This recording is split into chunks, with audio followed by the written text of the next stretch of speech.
HSC 26 তুমি যদি মনে করো পদার্থবিজ্ঞান দ্বিতীয় পত্র থেকে কোন চ্যাপ্টারগুলো বাছাই করলে তোমার প্রস্তুতি নেওয়াটা অনেক বেশি সহজ হয়ে যাবে, তাহলে সেই বাছাইকৃত চ্যাপ্টারগুলোর মধ্যে একদম শুরুর দিকে চ্যাপ্টার থাকা উচিত তোমার ভৌত আলোক বিজ্ঞান।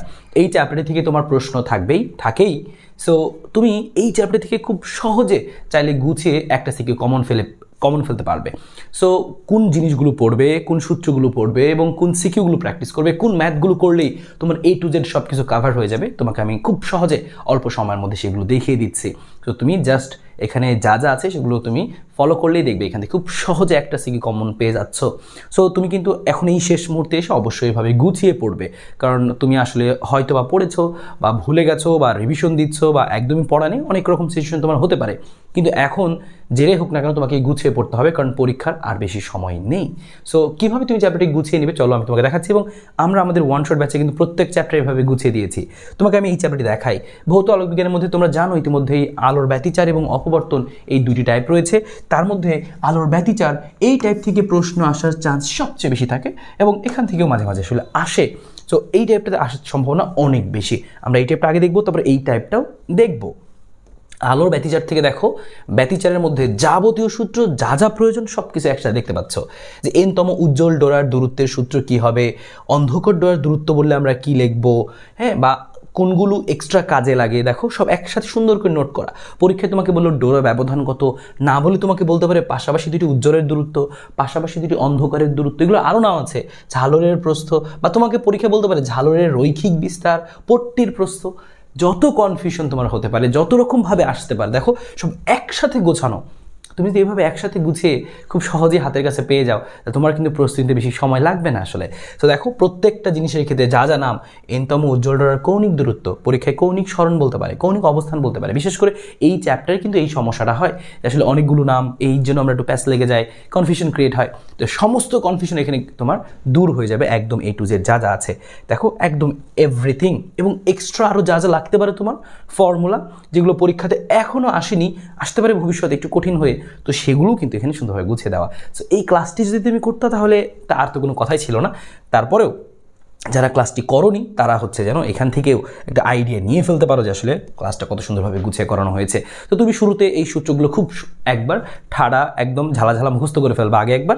তারপরে দেখো গ নম্বরের জন্য এখান থেকে দেখো উদ্দীপক আমরা একটা দিয়ে যতভাবে গ নম্বর আসতে পারে, দেখো এখানে অল ইন ওয়ান গ, শুধু গতে এই প্রশ্নগুলো আসতে পারে। তুমি এখান থেকে ভিডিওটি শেয়ার করে রাখো বা সেভ করে রাখো বা স্ক্রিনশট নিয়ে তুমি প্রত্যেকটা প্রশ্ন তুমি সলভ করে ফেলো। এবং দেখো ঘ নম্বরের জন্য যা যা প্রশ্ন বলতে পারে, এভরিথিং যত উপায়ে বলতে পারে, এভাবে আসতে পারে, এভাবে আসতে পারে, এবং এই প্রত্যেকটা যে বিভিন্ন পরীক্ষা এসেছে, সো সবগুলো প্রশ্ন অ্যানালাইসিস করে একসাথে করে দেওয়া। তো তুমি যদি এগুলোই সিরিয়াল করে পড়ে ফেলো, দেখবে তোমার একদম ক্লিয়ার হয়ে যাচ্ছে। সো দেখতে পাচ্ছ ঘতেও 13টা রয়েছে, তার মানে মোটামুটি যদি 13টা প্রশ্ন তুমি কভার করতে পারো, তাহলে তোমার কিন্তু একদম এভরিথিং চলে আসতেছে এই টাইপ থেকে। এবং এগুলোর তুমি উত্তরগুলো করে ফেলে, দেখো আমরা আমাদের ব্যাচে কিন্তু সেগুলো সুন্দরভাবে এভরিথিং করিয়েছি। এখন তোমাকে আমি বলে দিই পাশাপাশি তুমি কোন সিকিউগুলো করবে।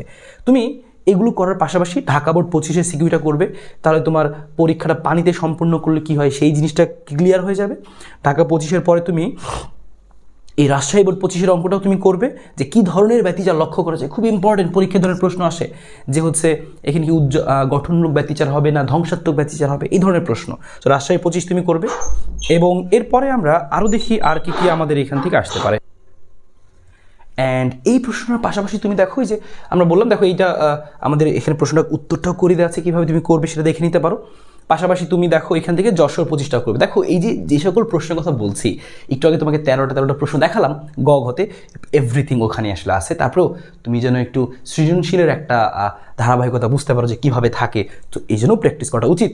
তো তুমি এখানে যশোর 25টাও করে ফেলতে পারো এখান থেকে, ঠিক আছে।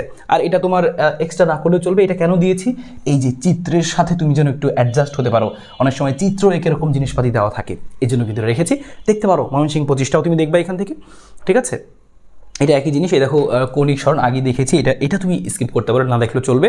তবে তুমি এখান থেকে চট্টগ্রাম 25টা দেখবে, চট্টগ্রাম 25টা তুমি এখান থেকে দেখবে, ঘ নাম্বারটা বিশেষ করে দেখবে, ঠিক আছে। সিলেট 25 এটা না দেখলেও চলবে, সমস্যা নেই। তুমি হচ্ছে আরও যেটা দেখতে পারো, আমি নতুনগুলো বলে দিচ্ছি, যে এটা দেখবে তরঙ্গ দৈর্ঘ্যে কী পরিবর্তন, সেটা দেখবে চিটাগাং 22 প্রশ্নটা মার্ক করে রাখো। তারপরে হচ্ছে তুমি এই যে দশম বিন্দু পর চেষ্টা সফল হয়েছিল কিনা, এই ধরনের প্রশ্ন আসে। সো এটা হচ্ছে আমাদের অপবর্তন থেকে, সো অপবর্তনের একটা প্রশ্ন এখানে আছে। সো অপবর্তনের এই প্রশ্ন তুমি দেখবে অপবর্তনের জন্য, অপবর্তনের সূত্রগুলো তোমাকে আমি বলে দিব, ঠিক আছে। আর অলরেডি এই প্রশ্ন দেখেছি আমরা, এই ধরনের প্রশ্নগুলো দেখেছি পরীক্ষায়, পানিতে সম্পন্নগুলো দেখেছি। এটা লিখতে হবে না আলাদা করে, তুমি এই প্রশ্ন আলাদা করে করবে। চিটাগাং 23 এটা তুমি আলাদা করে করবে।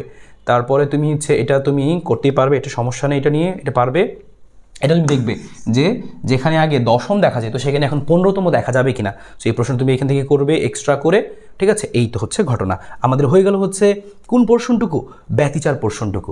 অপবর্তন থেকে তুমি কি পড়বে দেখো, একদম আমরা খুবই সংক্ষেপে একটা গ্ল্যান্স আমরা দেখে নিই যে এখান থেকে আমাদের কী দরকার।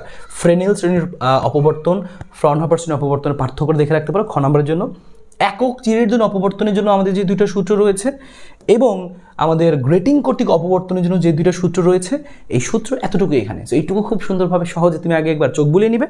তারপর তুমি যখন প্র্যাকটিস করতে যাবে, প্র্যাকটিস করতে গিয়ে তুমি আসলে, আমি তোমাকে দেখো এই বেসিকগুলো এখানে দেখানো হয়েছে, তারপরে তুমি আসলে কোন কোন প্রশ্ন আসলে সলভ করবে এখানে আসলে দেখো। এখানের জন্য তুমি এখানে 24 বোর্ডের এই প্রশ্নটা তুমি সলভ করবে, ঠিক আছে। তারপরে তুমি দেখো এখানে তুমি প্রশ্নের নামটা এখানে লেখা নেই, তবে তুমি এই যে এত অবমের জন্য অপবর্তন সম্ভব কিনা এই ধরনের প্রশ্ন আসে। সো তোমাকে একটু আগে কিন্তু সেটা দেখাইছিলাম। তার মানে এইটা একটা জাতীয় প্রশ্ন, মানে এই ধরনের প্রশ্ন আসে যদি অপবর্তন থেকে আসে। এই প্রশ্নটা তুমি সেভ করে রাখো বা ভিডিওটা সেভ করে রাখো, পরীক্ষার আগে কাজে লাগবে, বা তুমি শেয়ার করে রাখতে পারো, আর নয় স্ক্রিনশট নিয়ে রাখো। তো সেভ করে রাখলে ভালো, যে কোনো সময় দেখতে পারবে। সো এখান থেকে তুমি এই প্রশ্ন অবশ্যই করবে, আর এখান থেকে এই আরেকটা প্রশ্ন করবে। এই দুইটা গেল, আর তেমন এখান থেকে তোমার এখান থেকে নিয়ে টেনশন নেই, ঠিক আছে। সো এই দুইটা বিশেষ করে করলে এখান থেকে তোমার কাভার হয়ে যাবে। সো আশা করি এখান থেকে এই অংশটুকু তুমি করতে পারবে, আর এইটুকু যদি খুব সুন্দর মতো এখান থেকে করে ফেলতে পারো, দেখবে ইনশাল্লাহ এখানে খুব সহজে অ্যাক্রেসি কাউন্ট হয়ে যাবে। সো ভিডিও ভালো লাগলে অবশ্যই শেয়ার করে দাও। নেক্সট কোনটা চ্যাপ্টার চাও কমেন্টে জানাও। এবং তোমাদেরকে একটা কথা বলে রাখি, আমরা আমাদের ওয়ান শট ব্যাচে কিন্তু এভাবে খুব সুন্দরভাবে প্রত্যেকটা চ্যাপ্টার গুছিয়ে পড়াচ্ছি। যদি তোমরা আমাদের সাথে এখনও যুক্ত হতে চাও, এখনও যুক্ত হতে পারবে। মেগা অফার পাওয়ার জন্য এই হোয়াটসঅ্যাপ নাম্বারে এখনই যুক্ত হয়ে যাও, বা এই হোয়াটসঅ্যাপ নাম্বারে তুমি এখন একটা মেসেজ দাও মেগা অফার লিখে। এবং এখন কিন্তু আমরা ফিজিক্স, কেমিস্ট্রি প্রত্যেকটা চ্যাপ্টার কিন্তু এভাবে গুছিয়ে দিচ্ছি, এবং তার সাথে কিন্তু ম্যাথ রয়েছে, আইসিটি, ইংলিশ, যেটা তুমি চাও খুবই কম মূল্যে তুমি কিন্তু মেগা অফার এখন পেয়ে যাবে। সো এখনই মেসেজ দিয়ে ফেলো আমাদের এই হোয়াটসঅ্যাপে।